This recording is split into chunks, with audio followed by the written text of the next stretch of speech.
બેંગન ભરથા એટલે કે રીંગણનો ઓળો, રોટલો અને છાશ, કાઠિયાવાડી ડીશ એકદમ પરફેક્ટ રીતે આપણે રેડી કરીશું રીંગણના ભરથાની રીત. તો તેના માટે મેં રીંગણનો ઓળાનું જે રીંગણ સ્પેશિયલ આવે છે ને એ જ લીધું છે. એમાં સરસ વોશ કરી અને આ રીતે નાઇફથી મદદથી કાણા પાડી લઈશું, જેથી આપણું રીંગણ છે ને અંદર લગીને શેકાઈ જાય સરસ એવું. તો ગેસ પર મેં જારી મૂકી દીધી છે અને હું આવી રીતે ડાયરેક્ટ જ રીંગણને શેકીશ.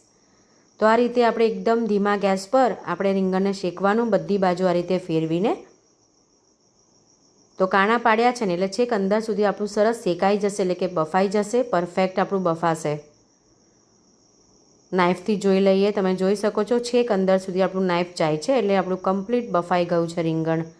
તો આ રીતે તમે રીંગણ શેકશો ને એનો ટેસ્ટ જ ભરથાનો અલગ આવે છે અને મોસ્ટલી આ રીતે જ ભરથું બનતું હોય છે. તો રેડી છે આપણું રીંગણનું ભરથું શેકાઈને.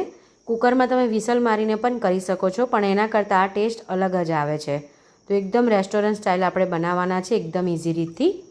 તો થોડું ઠંડુ થાય એટલે આપણે રીતે સ્કીન કાઢી લેવાની. તો સરસ બફાઈ ગયું છે એટલે સ્કીન પણ આપણી સરસ નીકળી ગઈ છે. હવે ઉપરનું ડીટું આવે ડંઠલ એ પણ આપણે કાઢી લીધું. તો તમે ભાજીપાવના મેશરથી અથવા તો આ ભાખરી શેકવાનો જે આવે એનાથી પણ તમે આ રીતે ક્રશ કરી શકો છો. તો બધું સરસ આપણે મેશ કરી લીધું. હવે મસાલા આપણે કરીશું. આપણે થોડા અલગ સ્ટાઇલથી બનાવીશું આજે. તો હું મારી સ્ટાઇલથી બનાવીશ, આ રીતે તમે ચોક્કસથી બનાવજો. તો લાલ મરચું પાવડર, હળદર, ધાણા જીરું, ગરમ મસાલો અને મીઠું એડ કરી દઈશું. તો જેટલી ક્વોન્ટિટીમાં હોય એટલા પ્રમાણે તમારે મસાલા એડ કરવાના. આ રીતે એડ કરી અને બધું મિક્સ કરી દઈશું. તો રીંગણ આપણે ડાયરેક્ટ ગેસ પર શેકીએ ને એનો ટેસ્ટ જ અલગ આવે છે. તો મસાલા મેં મિક્સ કરી દીધા છે. હવે એક પેનમાં ઓઇલ લઈશું. ઓઇલ થોડુંક આગળ લેવાનું છે, સાથે જીરું એડ કરીશું. જીરું એડ થાય એટલે 3 નાની ડુંગળી લીધી છે મેં, સાથે આદું અને લસણ પણ લીધું હતું મેં. તો એ આપણે શેકી લઈશું. તો થોડું ઢાંકીને થોડી વાર આ રીતે ચેક કરતા રહેવાનું. થોડી બ્રાઉન થાય એટલે લીલું લસણ એડ કરીશું. એનો ટેસ્ટ એકદમ ફાઇન આવે છે. સાથે ટામેટું, આદું, મરચાં અને લસણની પેસ્ટ. તો પહેલાં મેં 2 જ કળી એડ કરી હતી એટલે હું અત્યારે પેસ્ટ એની એડ કરીશ, આદું, મરચાં અને લસણની. તો આ રીતે આપણે થોડી વારે ઢાંકણું ખોલી અને ચેક કરતા રહેવાનું. તો મીઠું એડ કરીશું.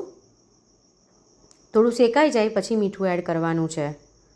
તો આ રીતે આપણે થોડું ઓઇલ તમને લાગતું હોય કે રિલીઝ થાય છે એટલે આપણે મસાલા કરવાના, પહેલેથી મસાલા એડ નથી કરવાના.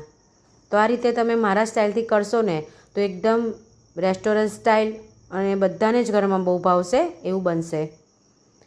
હવે ગ્રેવીના ભાગને આપણે મસાલા કરી દઈએ. લાલ મરચું અને કાશ્મીરી લાલ મરચું મેં બંને મિક્સ કર્યું છે, જે તીખું મરચું આવે છે, અને કાશ્મીરી મરચું. સાથે હળદર, ધાણા જીરું અને ગરમ મસાલો એડ કર્યો. બધું સરસ મિક્સ કરી દઈશું. તમે અત્યારથી જુઓ લુક્સમાં કેટલું ફાઇન લાગે છે આપણી ગ્રેવી. તો મારી સ્ટાઇલથી ચોક્કસથી આ બેંગન ભરથા તમે ઘરે બનાવજો, એકદમ રેસ્ટોરન્ટ સ્ટાઇલ થશે. હવે જે ભરથું છે એ આપણે એડ કરી દઈશું. તો આપણે ભરથામાં અલગથી મસાલો કર્યો ને એનો ટેસ્ટ બિલકુલ અલગ આવે છે અને એકદમ રીચ ફ્લેવર આવશે. બધું સરસ મિક્સ કરી દઈશું. તો મીઠું તમારે એડ કરવાનું, જો વધારે કર્યું હોય તો અત્યારે આ સ્ટેજ પર એડ નહીં કરવાનું, નહીંતર મીઠું તમારે એડ કરી દેવાનું.